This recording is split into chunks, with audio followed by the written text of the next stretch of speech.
Bem, cá estamos mais uma vez, fazendo a leitura do livro de Elizabeth Reich, chamado Iniciação. É um romance, a gente já falou, né? Ela romanceou uma ficção ou uma vivência, né? E vem contando gradativamente a sua história desde o início ali do livro. Nós estamos eu vou chamar de capítulo 4, né? Vou começar esse agora. E o título dele é O Nascimento do Sol é Tão Diferente. Nós paramos lá no 3, eu sempre faço essa recapitulação. Ela falava sobre o pai, a mãe, essa relação dela com o pai, com a mãe, com a tia. Ela tinha uma tia que gostava muito de contar histórias e ela tá mapeando, né, para a gente conhecer a história de vida dela desde pequenininha. Então, no 4, e ela diz também que com essa coisa dela tá se descobrindo e descobrindo o mundo, ela tá se sentindo cada vez mais solitária, né? Se achando, entre aspas, estranha. Então,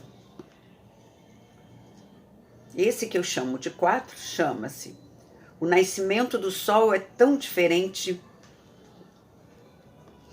Na primavera, eu estava muito pálida. À mesa sentia-me constantemente mal, e nem as melhores iguarias tinham sabor. Mamãe queria me convencer de que eu devia comer. Mas como, se eu não podia? A sopa me interessava somente até o ponto em que eu podia desenhar um grande círculo com a colher na gordura da superfície do caldo de carne. Primeiro desenhei 2 olhos de banha bem pequenos. Então, mais outro e outro, até formar um grande círculo de gordura sobre a sopa. Meus pais não davam valor aos meus esforços. E papai me mandou sair da mesa várias vezes, pois eu era desobediente e, em vez de comer, ficava brincando com os círculos de gordura, além de recusar as cenouras e o espinafre. Contudo, quando papai viu que eu não ligava nem um pouco para o castigo e logo me encerrava no quarto de brinquedos para ler os meus queridos livros, decidiu-se, a conselho médico, levar toda a família para passar as férias de verão junto ao mar. Partimos logo depois das provas escolares. Viajamos de noite e mamãe havia arrumado confortáveis lugares para nós, crianças, dormirmos no meio dos cobertores. Adormeci, mas os arredores desconhecidos me acordaram já antes da aurora. Papai e Gretchen ainda dormiam, mas mamãe estava acordada. Pedi-lhe para sentar junto dela, perto da janela. Eu ouvira falar muitas vezes sobre a beleza do nascer do sol, e agora queria aproveitar a oportunidade para vê-lo com meus próprios olhos. Ainda estava muito escuro. Sentei-me à janela, enfiei a cabeça por trás da cortina e olhei para fora. O sol não surgira, mas o céu se coloria lentamente. Ficava cada vez mais claro. E, no entanto, ainda imperava uma cor opaca, acinzentada. Devagar, ficou bem claro e percebi como o trem passava rápido por paisagens. Via as árvores, as pessoas nos campos, os cavalos e as vacas e outras coisas. Mas o sol ainda não aparecera. Como podia estar claro se o sol ainda não havia nascido? Isso constituiu uma grande surpresa. mas era assim mesmo. Então, quando já estava quase claro, como de dia, o sol despontou no horizonte. Por fim, o céu adquiriu um belo tom púrpura avermelhado, pelo qual eu esperava tanto. Mas em vão, pois essa cor era muito mais pálida, como se estivesse diluída, diferente da que eu tinha esperado. Que decepção! O nascimento do sol não é assim. Enquanto isso, todos acordaram no vagão. Qual a sua impressão sobre o nascimento do sol? Perguntou papai. Você acabou de vê-lo pela primeira vez na vida. Não é de fato maravilhoso?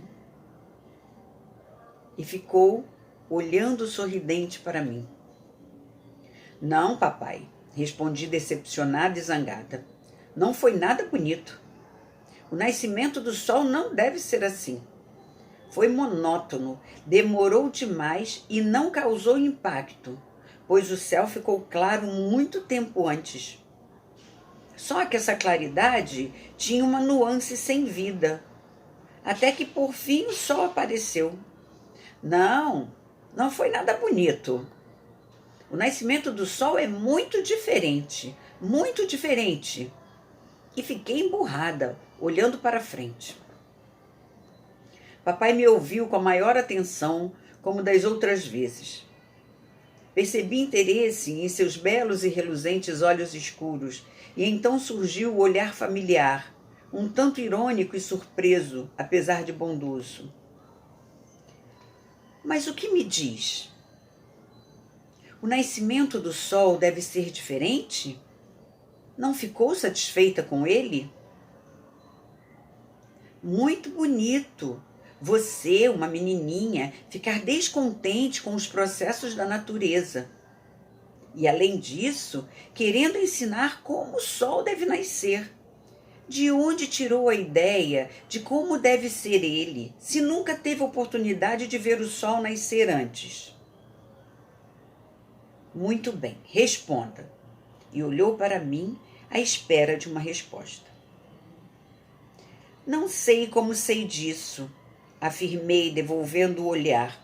E não sei em que lugar já vi o sol nascer, mas sei que não deve ser assim. O sol tende a aparecer num céu completamente escuro, e então tudo deve ficar subitamente claro. Mas não com uma tonalidade tão opaca, monótona, cinzenta. Tudo tem de ficar vermelho, purpurino. Todo o céu e tudo que há sobre a terra tem que ficar banhado de vermelho. O nascimento do sol tem que ser muito, mas muito mais bonito, surpreendente e sublime. Eu sei, eu me lembro. Disse ele. Então você se recorda dele? E sorriu amavelmente irônico. Você tem uma bela força de imaginação. Papai aceitou a xícara de café que mamãe lhe oferecia, bebeu um pouco e falou outra vez comigo. Pois bem, sinto muitíssimo se você não tenha ficado feliz com o nascimento do sol. No entanto, hoje o tempo está claro e o sol não poderia estar mais bonito e colorido.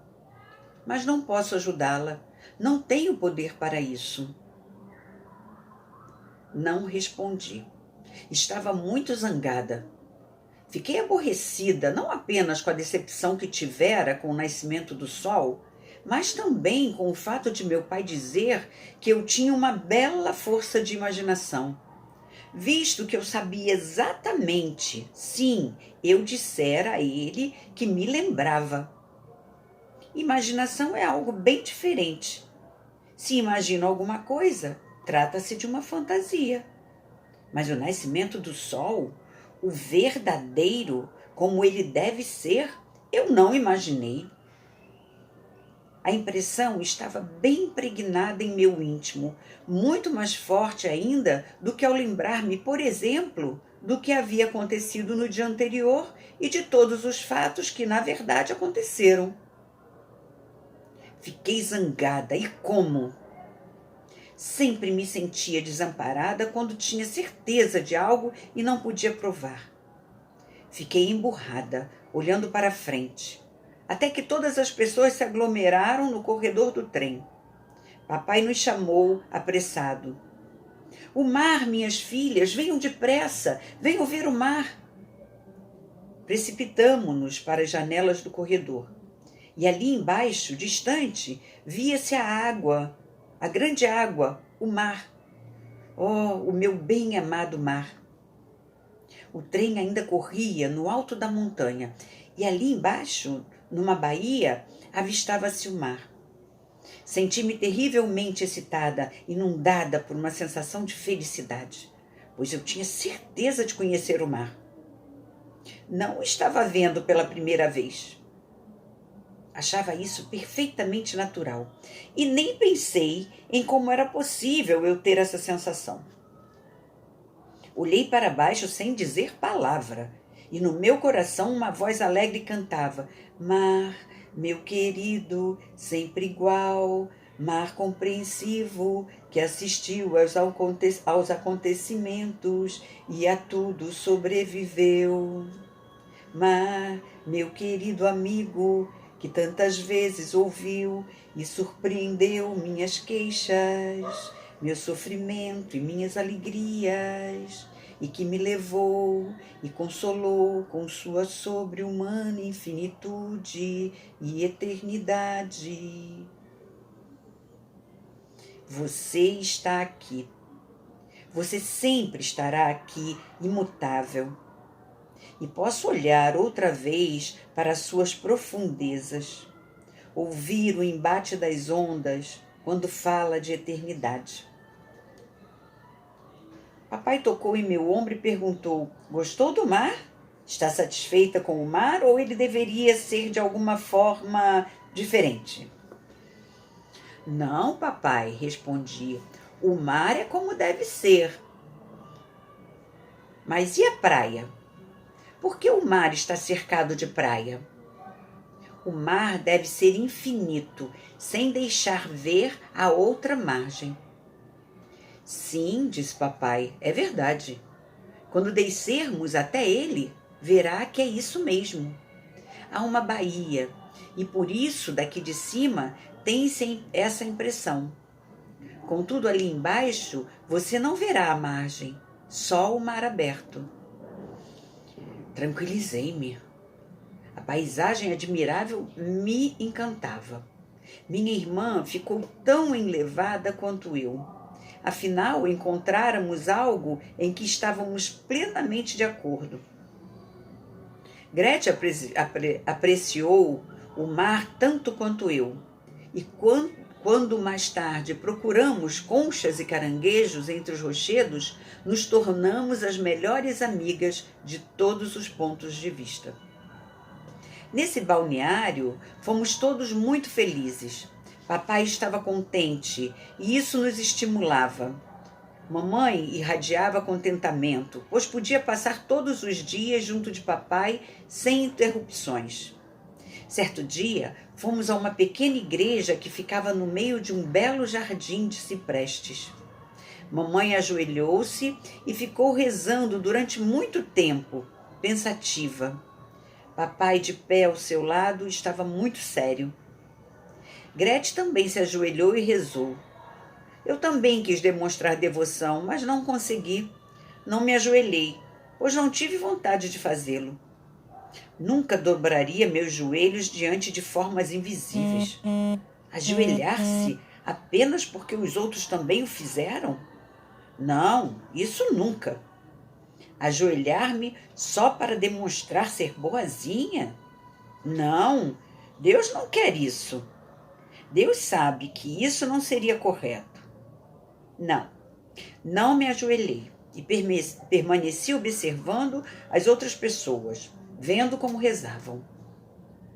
Depois de certo tempo, quando já me entediara bastante, papai tocou no ombro de mamãe.